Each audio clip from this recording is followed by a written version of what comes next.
Hello friends, welcome to our channel. ये है गुप्ता जी और ये है खन्ना जी।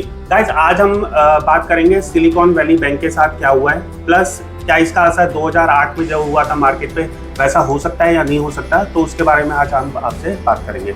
तो गुप्ता जी इस बैंक के बारे में कुछ बताओ। खन्ना जी देखो, पूरे वर्ल्ड में जितने भी वेंचर कैपिटल हो गए, स्टार्टअप हो गए या टेक कंपनीज हो गई, वो इस बैंक को जानती हैं अच्छी तरह, क्योंकि मैक्सिमम ना उन्हीं का पैसा इसमें डिपॉजिट है।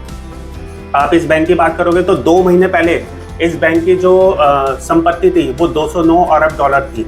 इसके जो डिपॉजिट थे वो 179 अरब डॉलर थे, और अमेरिका में ये 16th रैंक पे था। तो आप खुद सोच सकते हो कितना बड़ा बैंक है।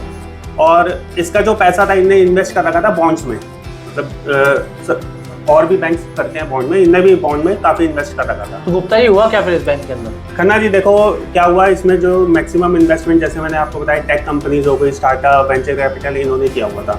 ठीक है, और इन जो बैंक इन्वेस्ट करता था वो करता था बॉन्ड्स में।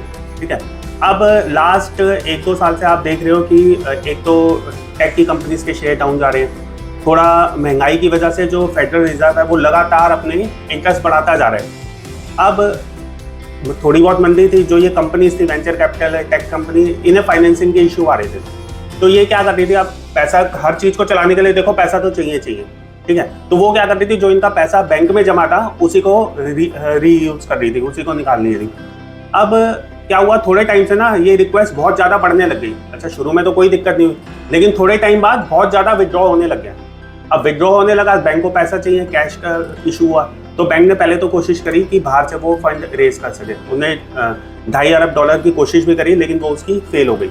फिर उसने अब कहाँ से लाए पैसा, अब उसे अपने बॉन्ड बेचने पड़ेंगे। बॉन्ड उसने लिए थे पहले, तब अब रेट ऑफ इंटरेस्ट बढ़ चुका है, तो वो बॉन्ड्स की वैल्यू ऑलरेडी बहुत नीचे आ गई थी। अब लॉस में उसे बॉन्ड बेचने पड़े, तो उससे क्या हुआ, ये बैंक एक तरह से दिवालिया हो गया। तो जो सरकार है उसने इस पर अपना कब्जा कर लिया एक तरह से। यहाँ पर भी हुआ था, आपने येस बैंक में देखा था, वैसे ही सेम सिचुएशन वहाँ पर हो चुकी है। तो अब क्या दिक्कत आ रही है कि जो भी स्टार्टअप है, वेंचर कैपिटल, जिनका भी पैसा था उसमें, वो अब पैसा विड्रॉ नहीं कर पा रहे, वो एक तरह से ब्लॉक हो गया उनका। गुप्ता जी क्या मार्केट में फिर से 2008 वाली सिचुएशन आ जाएगी? खन्ना जी देखो, पहले सिचुएशन समझो, ये जो बैंक था ना, इसमें करीब 37,000 छोटे जो बिजनेस थे उनके अकाउंट हैं। अब सरकार भी ठीक है कुछ अमाउंट की गारंटी लेती है, अप्रॉक्सीमेट 2.5 लाख डॉलर की वो गारंटी लेती है, लेकिन गारंटी में ये तो नहीं है कि उन्हें पैसा अभी मिल जाएगा।